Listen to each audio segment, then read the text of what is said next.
할렐루야. 오늘 3부 예배 나오신 우리 성의 모든 가족들을 주의 이름으로 환영하고 축복합니다. 은혜와 평강이 더욱 넘치시길 바랍니다. 우리 한번 옆 사람과 인사 한번 하실 때요, 은혜와 평강이 가득하시길 바랍니다 라고 합니다. 한 번 더 하시겠습니다. 잘 오셨습니다. 축복합니다.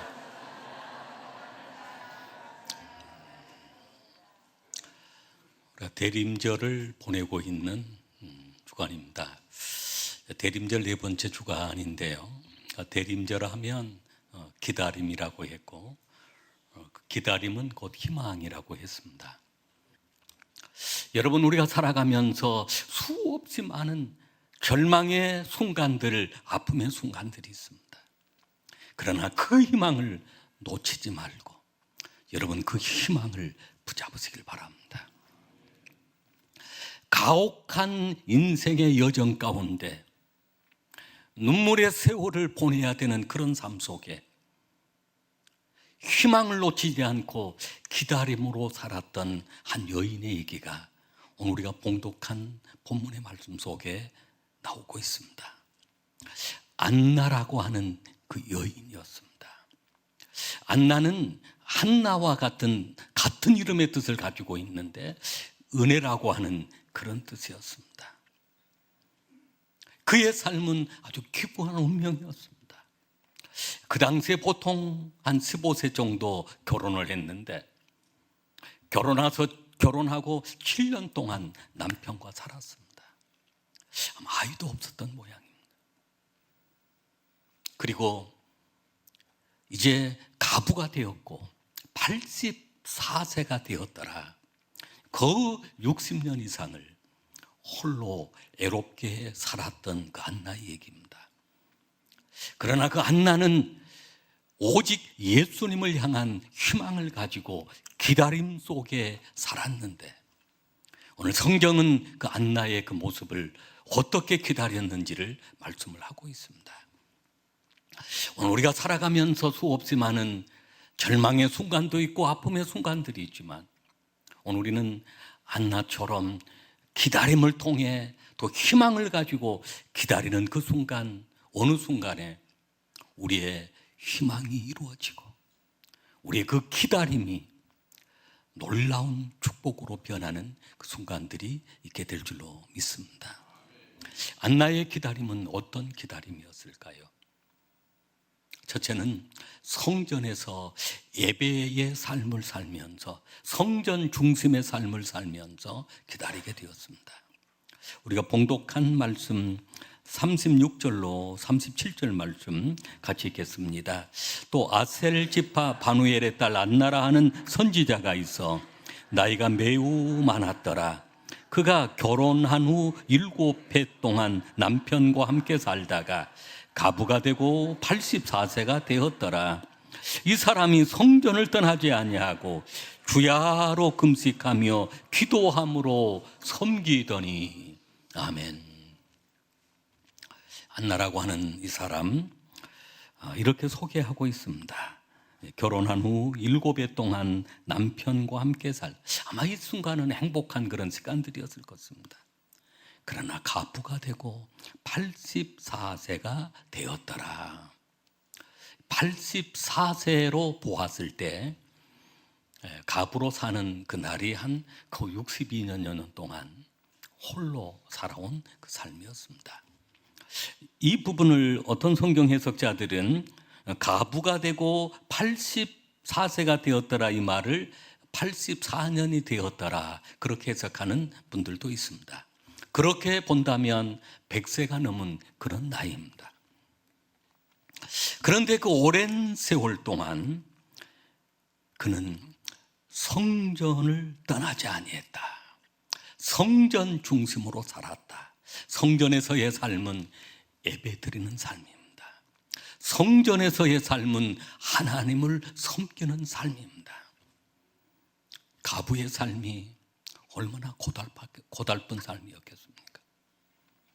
희망이 보이지 않는 그 당시 그 가난, 그리고 그 외로움, 그 고독함, 견딜 수 없는 그런 고통의 세월들이었던 것입니다. 저희 어머님도 50대 중반 무렵에 가부가 되셨어요. 그때 이제 저희 아버님이 돌아가셨는데요. 그리고 그 96세까지 사셨으니까 그 40년을 홀로 가부로 살아오신 것입니다. 그렇게 살아오면서 가끔 그 어머님을 보면 밤중에 훌쩍거리는 그런 시간이 있습니다. 시골에서 농사하는 일이 얼마나 고달프고 힘들겠습니까? 그런 삶입니다. 어떤 분은 가부로 살아가면서 그런 얘기하는 것도 들어보았습니다. 허수아비라도 남편이 있었으면 좋겠다. 남편이 있었을 때가 좋았다. 그런 그 얘기. 얼마나 인생이 힘들고 어려우면 그런 얘기가 나오겠습니까? 안나의 삶이 그런 삶이었습니다. 그럼에도 불구하고 그 안나는 성전을 중심으로, 교회를 중심으로 하나님 앞에 예배하며 얼마나 예배 드리는 일에, 하나님 섬기는 일에 열심이었는지. 성경에 여기에 여자 선지자로 나오는 유일한 선지자이기도 한 것입니다. 오늘 하나님은 성전을 귀하게 여기십니다. 교회를 귀하게 여기십니다. 우리 또한 교회를 귀하게 여겨야 될 줄로 믿습니다. 교회는 바로 예배하는 공동체이기 때문입니다. 바로 그곳에 하나님의 은혜가 가득하기 때문입니다. 안나, 하나님의 은혜라고 하는 그 이름의 뜻대로 그가 예배를 드리면서 위로를 받았고, 성전에 살면서 하나님의 위로를 받았고, 그의 심령 속에는 늘 그 이름처럼 은혜가 충만하게 되었던 것입니다. 예배를 통해서 하나님의 은혜가 임하고 하나님의 영의 감동하심이 늘 함께 할 줄로 믿습니다. 사무엘상 19장 말씀에 보면 나마나요시라고 하는 그 지명 이름이 나옵니다. 그 나마라고 하는 그 지명에 나요시라고 하는 그 예배 공동체, 말씀의 공동체가 있었습니다. 사무엘이 은퇴하고 그 고향에 내려가서 살고 있는 그 장소에서 예배드리고 그리고 늘 선지생도를 가르치는 그런 장소였는데, 다윗이 사울에게 쫓겨다니면서 여러 번 죽을 고비를 넘기고 그 고난의 세월 가운데 이제는 그 나마나요새 사무엘을 찾아갑니다. 사무엘을 만나서 많은 위로를 받았고 또 격려를 받았고 말씀으로 그는 큰 은혜를 받게 되었습니다. 사울이 그 다윗을 죽이려고 하는데 다윗이 나마나요새 숨어 있다는 얘기를 듣게 되었습니다. 그래서 그 군사를, 자객을 그 나마나요새 보냈는데, 그 군사가 다윗이 있는 나마나요새 갔다가 그곳에 그 예배하는 그 공동체 속에 다윗을 찾으러 들어갔는데 그때 성령이 그를 감동한 것입니다. 그래서 그 군사가 그곳에서 찬양하고 하나님께 예배하는 그런 사람으로 변해버렸습니다. 그래서 사울이 두 번째도 보내보고 세 번째도 보내보았더니 다 똑같은 일이 일어났습니다. 사울이 안 되겠다, 이제는 내가 가야 되겠다, 내가 직접 잡아야 되겠다 하고 사울이 그곳으로 갔습니다. 사울 역시도 그 나마나요새 들어간 그 순간 하나님의 영이 감동이 되어서 그도 애언하는 사람이 되었다라고 성경은 얘기를 하고 있습니다. 바로 교회라고 하는 것은 나마나요과 같습니다. 누구든지 세상에서 힘들고 어려움을 당할 때 다윗처럼 나마나요새 가서 말씀으로 위로받고 은혜 받았던 것처럼 오늘 교회는 바로 은혜의 동산이요, 하나님의 은혜가 임하는, 하나님의 영이 임하는 소중한 공동체인 것입니다. 그래서 하나님은 성전을 귀하게 보십니다. 역대하 7장 16절에 보면 내가 이 성전을 택하여 거룩하게 하고 내 이름을 이곳에 영원히 둘 것이며 내 눈과 내 마음이 항상 여기에 있느니라 라고 했습니다. 바로 그 성전이 교회이고 그 성전이 바로 우리 성도 한 사람 한 사람인 것입니다. 하나님이 택하신 것이고 하나님이 거룩하게 하신 것이고 그리고 항상 주님의 눈과 마음이 그곳에 함께하는 곳이 바로 교회, 우리 성도 한 분 한 분이시기도 합니다. 그래서 우리는 오늘 이 한나가 그렇게 고달픈 인생을 살았지만은 그가 성전 중심으로 살아갈 때 그의 이름대로 하나님의 은혜가 늘 충만했던 것입니다. 교회는 우리 양무리와 같고 양우리와 같습니다. 그래서 보호받는 보호처가 되기도 합니다. 두 번째 그 한나의 기다림은 깨어 기도하며 섬겼습니다. 우리 봉독한 말씀 다시 한번 36절로 37절 말씀 같이 읽겠습니다.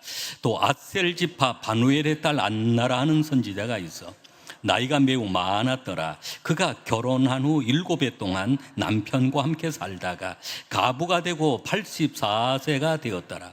이 사람이 성전을 떠나지 아니하고 주야로 금식하며 기도함으로 섬겼더니 아멘. 그렇게 애로운 삶을 살아가면서 그 삶은 참으로 가혹하리만큼 고통스러운 삶이었는데 그가 위로받을 수 있었던 것은 바로 하나님께 기도하는 시간이었습니다. 성전을 떠나지 아니했고 주야로 금식하며 기도했습니다. 쉬지 말고 기도하라고 하는 말씀처럼 이 한나의 삶은 항상 기도하는 삶, 주야로 기도하는 삶, 금식하며 기도해요. 때로는 금식도 한 것입니다. 1년 내내 금식한 것은 아닙니다. 때로는 금식하는 그 절기에는 금식하며 기도한 그 금식을 통해서 주님은 흉하게 결박을 풀어주신다고 했습니다. 우리가 간절한 기도입니다. 사람을 얽매이게 하는 어떤 질병의 그런 결박들, 흉하게 그런 결박들, 사단의 결박들, 우리가 주님 바라보고 때로 간절히 기도하고 금식하며 기도할 때 주님이 풀어주신 줄로 믿습니다. 주야로 금식하며 깨어있는 그 신앙, 깨어서 기다리는 신앙이었습니다. 마태복음 25장 말씀에 보면 그 10처녀 비유가 나오는데 거기에 슬기로운 5처녀와 미련한 5처녀가 나옵니다. 슬기로운 5처녀는 등과 기름을 준비했습니다. 그리고 신랑이 와서 신랑이로다 맞으러 나오라고 할 때 신랑을 맞으러 나갈 수 있었습니다.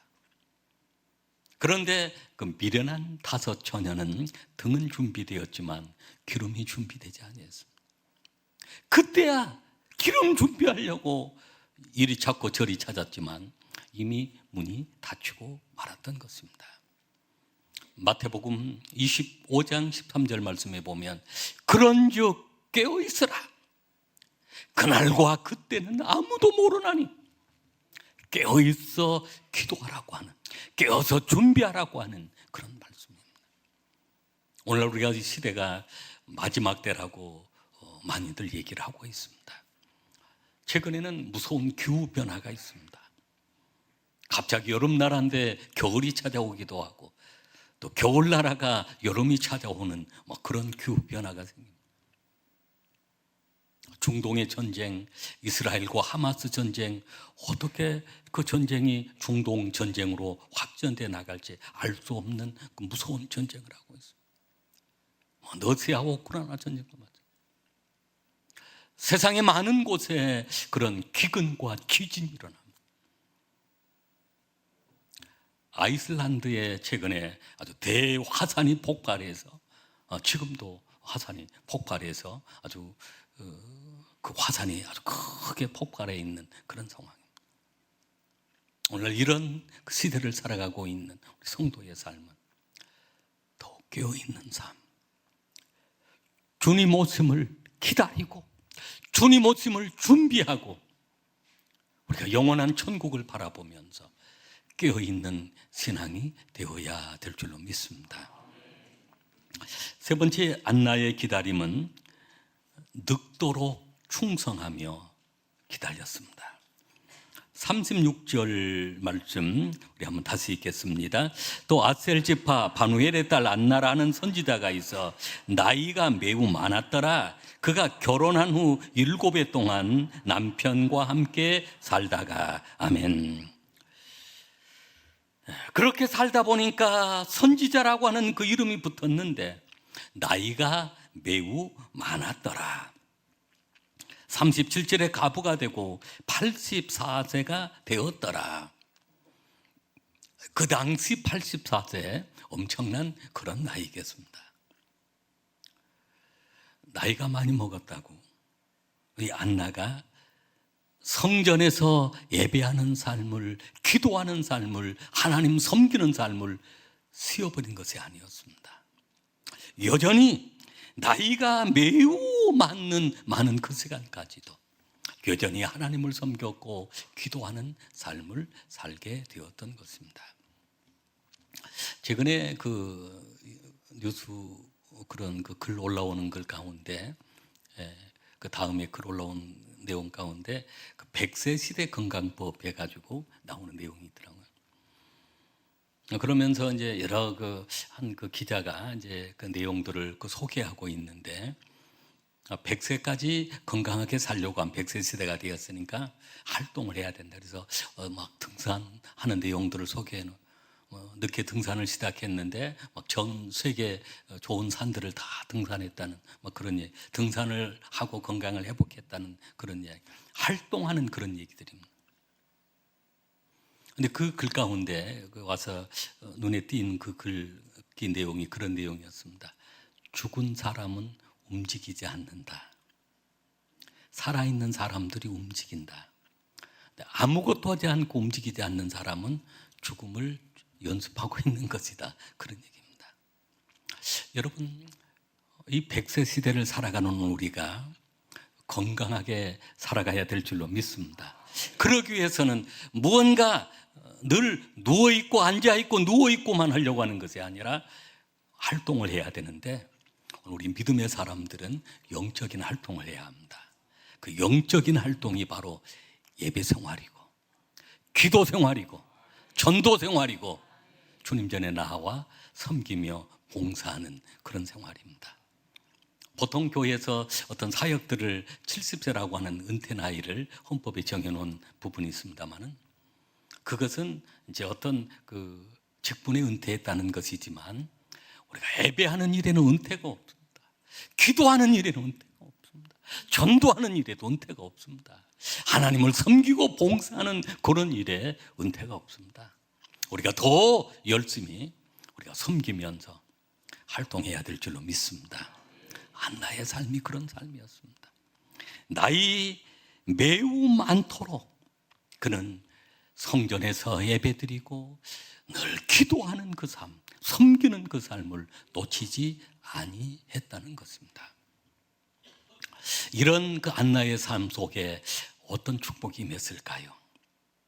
기다렸던 그 신앙, 그렇게 희망을 가졌던 그 신앙 속에 예수 그리스도를 만나는 축복이 임하게 되었습니다.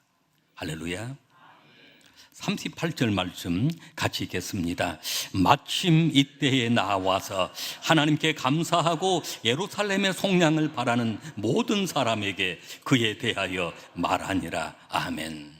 이때 성전에서 예수님이 성전에 들어오실 때, 아기 예수님이 성전에 들어오실 때 시몬이 예수님을 안고 만났던 것처럼 이 안나 역시도 이때 예수님을 만나게 되었던 것입니다. 여러분, 희망을 가지고 우리는 기다려야 될 줄로 믿습니다. 이 땅에 오신 예수 그리스도를 영접하고 우리 하나님의 자녀로 살아가는 우리의 삶은 다시 오실 그 예수님을 기다리며 희망을 가지고 살아야 합니다. 수없이 많은 절망의 순간들이 있지만 희망으로 그 절망을 이겨내시길 바랍니다. 그때 오늘 우리에게는 오늘 이 안나가 예수님을 만난 것처럼 우리 인생의 최고의 축복은 바로 예수님을 만나는 축복입니다. 오늘 이미 자리에 계신 여러분들은 이 땅에 오신 예수 그리스도를 나의 주 나의 하나님으로 영접한 사람들, 예수님을 만난 사람들입니다. 사도행전 9장에 보면 그 사울이라고 하는 그 사람, 그 스데반이 순교당할 때 아주 주도적으로 그것을 일을 했던 사람입니다. 그런 사울이 다메섹 도상에서 다메섹에 있는 또 다른 그리스도인들을 감옥에 가두기 위해서 가는 그 길에 부활의 주님을 만납니다. 사울아, 사울아, 어찌하여 나를 핍박하느냐? 그때 사울이 엎드려 꼬꾸라졌습니다. 주여, 니시오니까 나는 내가 핍박하는 예수다라고 하는 주님의 음성을 듣고 부활의 주님을 만나게 되어집니다. 그리고 그 사울은 변화가 되어집니다. 그 순간부터 십자가에 죽은 예수가 아니라 십자가에 죽으시고 부활하신 그 예수님을 만나고, 그리고 순교를 당하는 그날까지 이방의 전도자로, 복음 전도자로 살았던 그 사울이 되었던 것입니다. 그가 예수님을 만나기 전에 그렇게 중요하게 여겼던 그 모든 것들을 다 배설물처럼 여겨버리고 말았던 것입니다. 오늘 이 안나 역시도 그렇게 예수님을 만나고 난 다음에 예수님 만나고 감사했습니다. 하나님께 감사하고 예루살렘의 속량을 바라는 모든 사람에게 그에 대하여 말하니라. 예루살렘의 구속을 바라는 사람, 구원을 바라는 그 모든 사람들에게 바로 구원자이신 예수를 증거하며 살게 되었던 것입니다. 오늘 예수님을 만난 사람들의 사명은 어떤 사명일까요? 바로 예수님을 증거하는 사람, 예수님을 선포하는 삶입니다. 베드로전서 2장 9절 말씀 속에 보면 너희는 택하신 족속이요 왕 같은 제사장이요 거룩한 나라요 그의 소유된 백성이니 너희를 어두운 데서 불러내어 그의 기이한 빛에 들어가게 하신 이의 아름다운 덕을 선포하게 하려 하심이라 라고 했습니다. 오늘 우리는 예수 그리스도 안에서 놀라운 그런 택하심을 받았고 왕 같은 제사장, 선지자, 제사장 되게 하셨고 거룩한 나라, 하나님의 소유된 백성 되게 하셨는데 오늘 우리를 그 어두운 데서 불러내었습니다. 구원받게 하셨습니다. 그리고 그 기이한 빛, 영원한 천국을 바라보며 소망 가운데 살게 하셨습니다. 그리고 그의 아름다운 덕을 선포하게 하려 하시며 날마다 우리의 삶이 바로 예수를 증거하는 삶이 되어야 될 줄로 믿습니다. 교회 안에는 우리 여전도회나 남선교회, 권사회 여러 기관들이 있는데 여전도회 하면 그 해 자체 이름이 그 전도회입니다. 우리 여자들이 모여서 전도하는 해. 그러한 우리 모임들을 가질 때마다 항상 우리가 전도해야 되겠구나. 남선교회 모일 때마다 전도하고 선교해야 되겠구나. 안수 집사회나 권사회도 마찬가지. 교회 우리 모든 모임들이 오늘 그리스도인의 사명이 바로 전도와 선교이기 때문입니다. 오늘 이 땅에 오신 예수 그리스도를 우리는 기쁨으로 환영하고 경배하면서 다시 오실 예수님을 기다리는 그 기다림 속에 늘 희망을 가지고 살아가는 우리 성도님들이 되시기를 주의 이름으로 축복합니다.